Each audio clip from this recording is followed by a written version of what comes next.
Dirt with me, Mike Howell, an eKonomics podcast where I present the down and dirty agronomic science to help grow crops and bottom lines.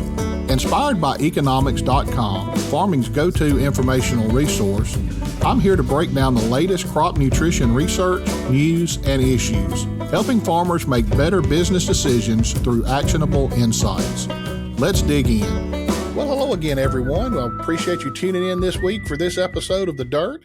We have Dr. Eve-Lyn Hinckley here this week to talk about the role sulfur has in crop production and the interactions that sulfur has with some other nutrients. Dr. Hinckley, welcome to The Dirt. Thanks for having me, Mike. It's great to be here. Now, I first met Dr. Hinckley about a year ago at the World Sulfur Symposium that was held in Edinburgh, Scotland. I guess that was close to 2 years ago now. Time flies. But at that time, Dr. Hinckley was there as a guest talking about the role of sulfur and how sulfur interacted with some other nutrients. And I thought it would be great to get her on the podcast and share some of that information with us. Now, before we get off into that, we were having dinner one night there, and we got to talking a lot about our pets back home. My kids have had some unusual pets over the years. We're not going to get into that, but Dr. Hinckley was mentioning that they were taking some classes to get a new pet, and that kind of perked my attention. And I thought we may want to talk about that just a little bit.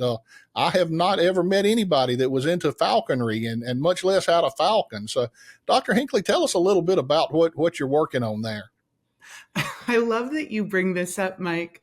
So my son, who's 13, has a lot of really varied, unique interests. And he came to me last year and said, "You know what, Mama? I really want to take a falconry class." And I thought, perfect. Let's do it. So we took a trip down to Colorado Springs and we got to work with a falconer for a couple hours. And it was really a transformative experience, I would say. And for me, as an ecosystem scientist who studies how all the parts of ecosystems work together, to get to work with a bird like that, where you're using the ecology of the bird and you're using its natural instincts to work together to hunt rabbits, it was like a perfect extension of what I do in my work. And my son and I got back in the car after this and looked at each other and said, "Oh, we're doing it." And so, it's not the case that you can just get yourself a falcon or a hawk right off the bat. We've got about 2 years of classes and apprenticeship ahead of us. And we have not yet told the 20 chickens that live in our backyard that they will be cohabitating with a hawk one day. So we'll see how this all goes in suburban Boulder, Colorado. That could be very interesting, the hawk and the chickens. I know what would happen around my house if the hawk got around the chickens, but maybe you can figure out how to keep that from happening there. It'll be our challenge, yes. Let's jump in and talk a little bit now about what we wanted to talk about today. Dr. Hinckley, give us a little bit about your background. I know you're not an agronomist like most of the guests we have on here today. Tell us what you do and how you got interested in sulfur. Well, thanks for outing me as not being an agronomist, Mike. I can always count on you. And that is true. I think about elements and plant nutrition perhaps with a different lens than many of the folks in your audience, but will hopefully offer an interesting perspective. So I'm a professor at University of Colorado Boulder. And for the last 20 years, I've been studying many different elements and how they react in the environment. But pertinent to our conversation today, I've been studying how our use of sulfur in agriculture is changing. And we do that doing field and laboratory experiments in farmlands, working directly with farmers. But more and more, I've been getting interested in how the use and the flows of sulfur are changing in agriculture at national to international scales. Because sulfur shows up everywhere. It's not just a plant nutrient. It's also used as a fungicide and a pesticide and a soil conditioner and to change pH. And humans have been using it since the time of the Egyptians. So we have a long and tight relationship with sulfur, and that's what I'm interested in really broadly.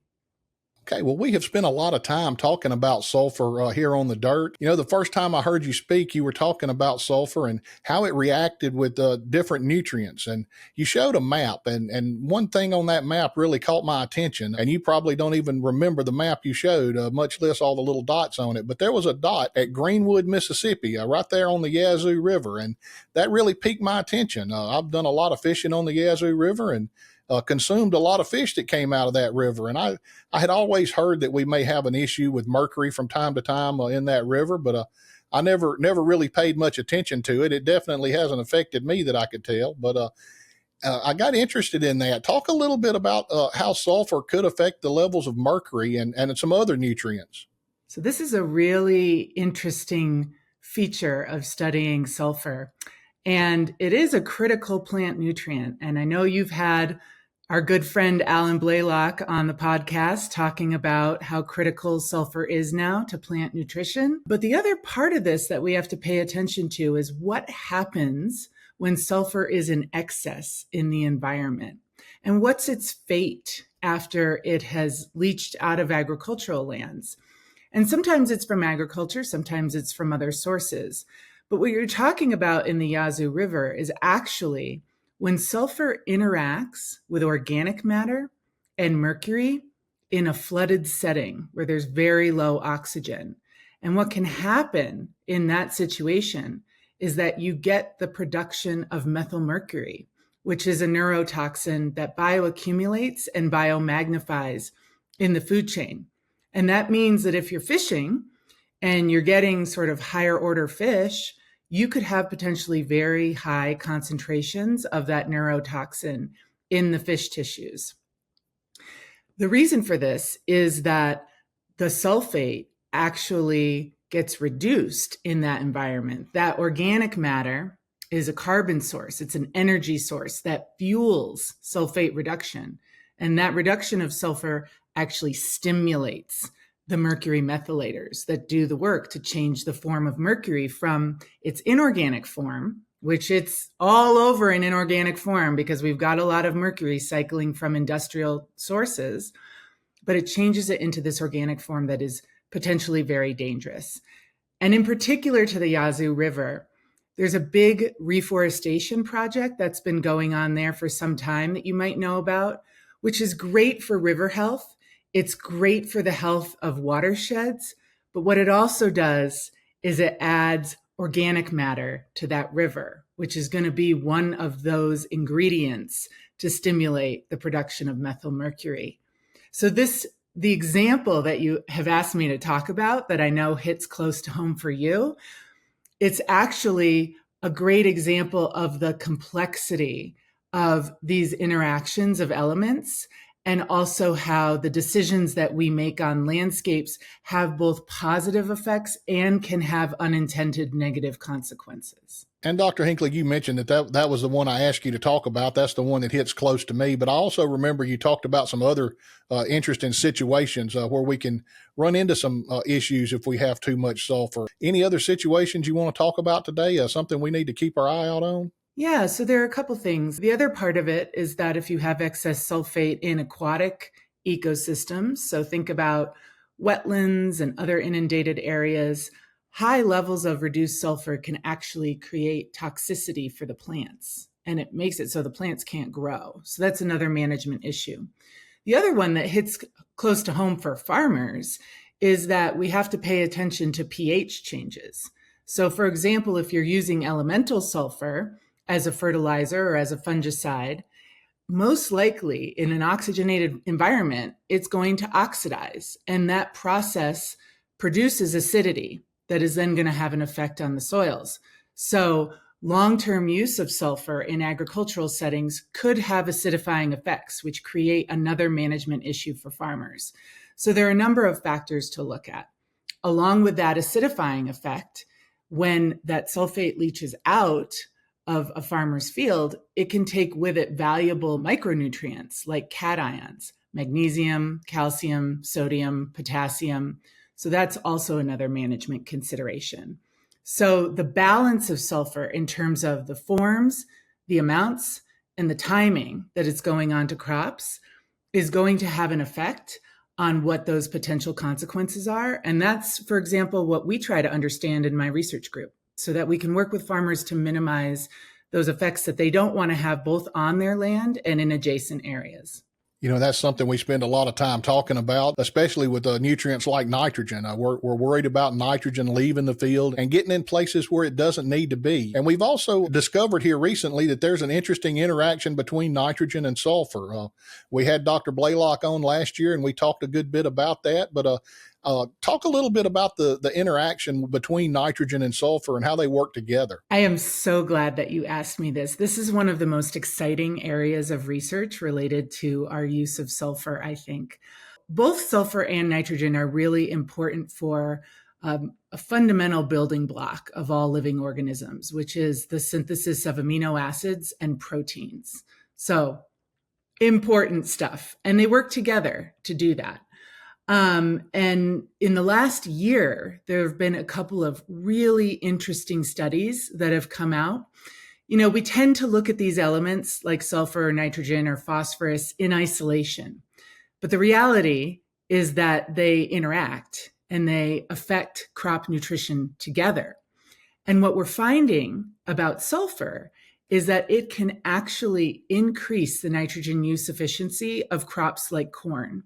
And so there's been some really interesting work that's come out of the USDA, for example, showing that in corn systems in the US and Mali and Ghana, that there is a better nitrogen use efficiency with the addition of sulfur and lower losses of nitrate from crops, which means fewer environmental consequences. Because one of the things we worry about with nitrogen is that if you have nitrogen leaching out of your field, it can make it into an aquatic system with low nitrogen and actually stimulate algal growth, leading to eutrophication, which we don't want.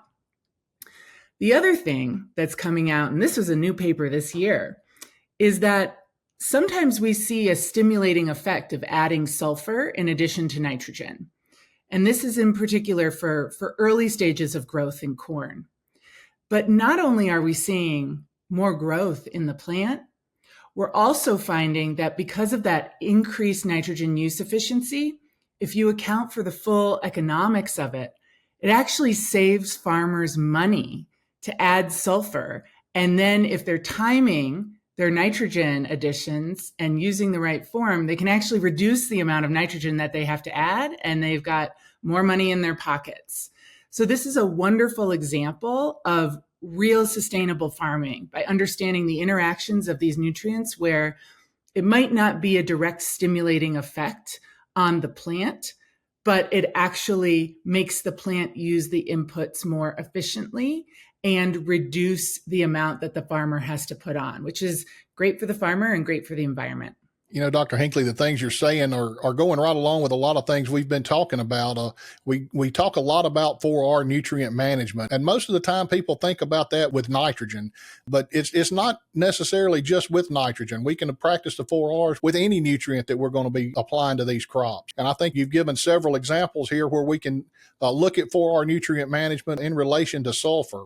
Sulfur is getting a lot of attention these days. Talk a little bit about why sulfur is getting more and more attention and why we're seeing so much more use of sulfur these days. One of the major reasons is that we've cleaned up the air. And this is something we did as a result of the Clean Air Acts and amendments.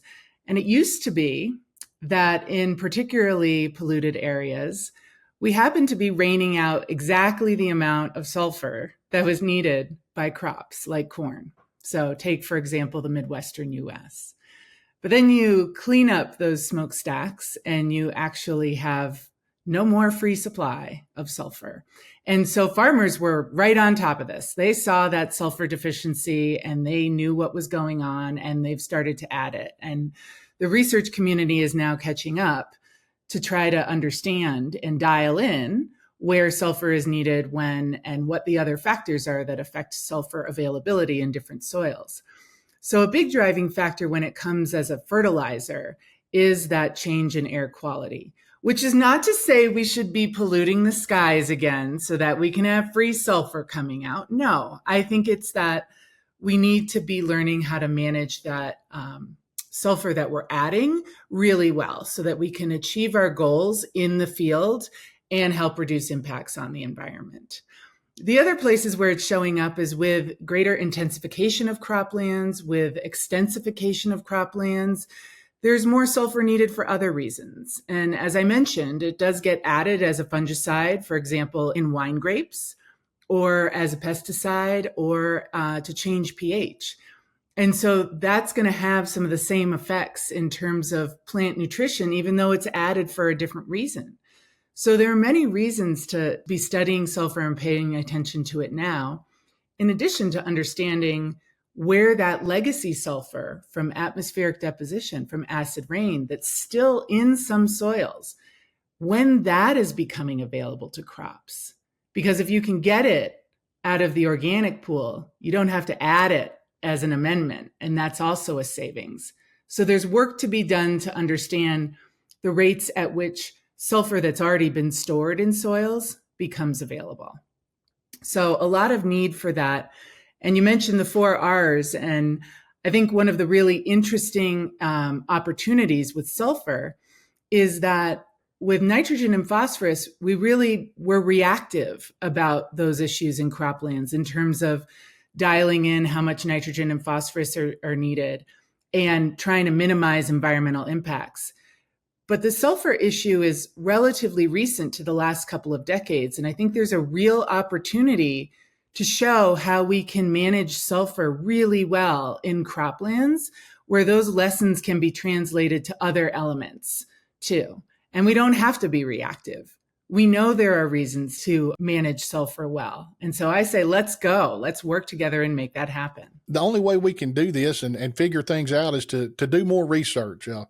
Sulfur is one that we haven't spent as much time researching as some of our other nutrients. And we learned at the last Sulfur World Symposium that there's a new project coming out looking at the need for more sulfur research. And I think that project is getting spearheaded now. And I think you're one of the key contributors to that. Can you talk a little bit about this new project that's going on and what y'all will be looking for? This is true, Mike. This is really exciting. So this project is coming about by a collaboration between the Sulfur Institute and the International Fertilizer Association. And the International Fertilizer Association works together with the UN and the Food and Agriculture Organization. So this is really like a global forum here. And the idea with this collaboration is that I and my colleague Patricio Grassini, who is at the University of Nebraska, are spearheading the first global analysis of sulfur deficiency by crop system, looking at areas where sulfur is going to be needed in the near future, and looking at the time series of fertilizer use over time in those areas, as well as the changes in atmospheric deposition. So the idea is to create a data resource for farmers, for scientists, for industry members to use to understand the flows of sulfur internationally and where it's going to be needed in terms of crop systems around the world. And so we're going to be doing that by really mining available information from industry and from agronomists, from extension agents, and from literature to pull together all this information. And we're using some really cool models too, computer models, to look at changes in atmospheric sulfur deposition, and so where sulfur is going to be needed in the future. And the combination of those approaches and tools is going to help us to put together this picture that we don't have. We've done this for elements like nitrogen, and the International Fertilizer Association has just put together a really beautiful data set on nitrogen globally. But now is our opportunity to do it for sulfur, and it's because the sulfur community has come together to make this happen. Yeah, I think this is some real exciting information. Is this just going to be for sulfur that's used as fertilizer, or is this going to be looking at some other uses of sulfur as well? You mentioned the fungicidal aspects of sulfur. We know we use sulfur as a soil amendment sometimes, and then we've got a bunch of other uses in industrial supplies. So what all are we going to be looking at? the wonderful thing about this project is that there's so much enthusiasm for it. And when we talk to different people, they say, oh, could you look at this? Could you look at that? Could you look at the interactions of sulfur with something else? Could you do a field trial? And the reality is that for this first cut, we can't do everything. So our primary focus is on sulfur as a fertilizer and on crop nutrition. However, I suspect that as we start to look for information, we're going to find information and studies that have been done using sulfur for other applications, like you mentioned. And so we will include that in the data that we make available publicly as we are able to get it. But our primary focus is on sulfur as a nutrient and fertilizer. Well, Dr. Hinckley, we've talked about a lot related to sulfur today. I know you've spent, as you said, the last 20 years looking at sulfur in some way or another. Is there anything else that you think we need to talk about today before we wrap this episode up? Well, I guess what I'd say is that in my experience working directly with farmers that use sulfur and in trying to push this at broader and broader scales to use sulfur smartly, there's resounding support for doing this really well. And I'm really excited about that. So one of the primary things that I'm looking forward to is really helping to make sulfur an example of an element that interacts with multiple other elements in terms of improving crop nutrition, an element that has a big effect on our environment. We talked about its role in methylmercury production and how really good management of sulfur could actually reduce the consequences of that problem. And I'm really excited about the potential to have an example in sustainable farming, where if we work really smartly with sulfur, we can work really smartly with other elements like nitrogen, phosphorus, and potassium. So for me, what I'd like to say is this is a great time to be thinking about this nutrient, to be working on this nutrient, and to be getting the global sulfur community together to provide that information. So I really appreciate having the opportunity to talk about this with you today. And hopefully we can have you back on after this project is wound down and talk about what you found, where this sulfur is going to be needed the most and when. So, Dr. Hinckley, once again, thanks for joining us today. I think we've got a lot out of this episode. Listeners, if you will, hang on for just a couple of minutes and we'll be right back with segment 2. Farming isn't farming without questions. And now there's a place to go for answers. At eKonomics, an entire team of agronomists is waiting and ready to help for free. No question is too big or too small. Visit Nutrien-economics.com and submit your question with the Ask an Agronomist feature. Listeners, welcome back for segment 2. Segment 2 today, we're going to be asking an agronomist another important question. To help us with that today, we have Mike Howell, senior agronomist with Nutrien, covering our Canadian region. Lyle, welcome back. Thanks for having me, Mike. Always great to be part of your podcast. Lyle, today's question has a lot to do with sulfur, and we've spent a lot of time talking about sulfur on the podcast, but more specifically, we're interested in canola production and the need for sulfur in canola this week. So, Lyle, our question is, how much sulfur does canola really need, and what are the best sources of sulfur to apply? You know, Mike, Western Canada, where I sit, has a long history with application and understanding of sulfur because of canola. Canola has a high demand for sulfur. And a lot of our soils in Western Canada, and in particular the northern prairies, what we would call the black and gray soil zones, were inherently low in sulfur. And that's where most of the canola is grown, in the northern prairies. So we had a crop that had a high demand for sulfur and best suited for that cool growing regions in the northern prairies with soils that are deficient in sulfur. So the farmers and the soil scientists had to scramble a little bit quickly to better understand sulfur as a nutrient for canola and for other crops. It's been a long subject. People have been applying and studying sulfur in Western Canada now for 50 or 60 years. It's a nutrient that is certainly becoming more important in other regions. Eastern Canada, the eastern states, paying a lot more attention to sulfur now. We can share a lot of what we've learned in Western Canada from what we've learned with canola. Now, canola has a high sulfur demand, and how much does it need? Well, the recent prairie nutrient removal calculator. I would suggest that people become familiar with that website so to understand the nutrient removal by each crop. It's a new set of data to understand nutrient requirement for each crop in Western Canada. And the numbers there can be applicable to other regions as well. Now, what did we learn about sulfur and canola in that project? First of all, we learned that the removal rate of sulfur by canola isn't quite as high as we thought it was. The old numbers that we were using were probably heavily weighted towards actual rapeseed. So canola is a rapeseed plant, but it has been bred to have high oil quality, and the oil quality is called canola oil. And it's removed some of those compounds that are very high in sulfur. So canola as such, the seed has less sulfur in it than what rapeseed would have.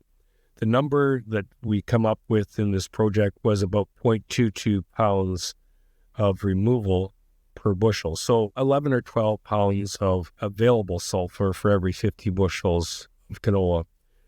That said, the uptake of sulfur is still remains very high by canola. So yes, the removal rate's not quite as high as we thought, but uptake numbers are still very high. And the uptake number would be about 0.4 pounds for every bushel, or about 20 pounds of sulfur for a 50 bushel crop of canola. So it depends where you're at in terms of sulfur availability with your soil. If your soil is very, very deficient in sulfur and you intend to grow a canola crop, then you should probably apply at least 20 pounds of sulfur. If you are in a rotation where you're frequently applying sulfur, where in Western Canada, we're probably usually applying high rates of sulfur in canola. And if you're in that type of rotation where we only need to apply what we are removing, then probably if you apply, say, 12 pounds of sulfur per acre is probably going to be sufficient for most farms. So that's the range that we're looking at, and it just depends on how really deficient your soil is in sulfur. In the end, it's certainly a nutrient we have to focus on. And I'd make one other note. We get so obsessively focused on canola and sulfur that we forget that the other crops in rotation need some sulfur too. So we often grow canola every fourth year or even every second year, sometimes every year. And we have to apply enough nutrient for every crop in rotation, not just for canola. And that's a point that we sometimes forget in terms of sulfur as well as other nutrients. Lyle, great advice on managing sulfur in not only canola, but in all crops. We're seeing more and more sulfur deficiencies across North America these days, and something we really need to be paying attention to. Listeners, we appreciate you tuning in for this week's episode. And as always, if you need more information on anything we've talked about today, you can visit our website. That's Nutrien-eKonomics.com. Until next time, this has been Mike Howell with The Dirt. Hey guys, if you like what you heard today, do us a favor and share this podcast with someone else. It could be your neighbor, your friend, your crop advisor, or whoever you think would enjoy it. Your support helps ensure future episodes, so please like, subscribe, share, and rate the show wherever you're listening from.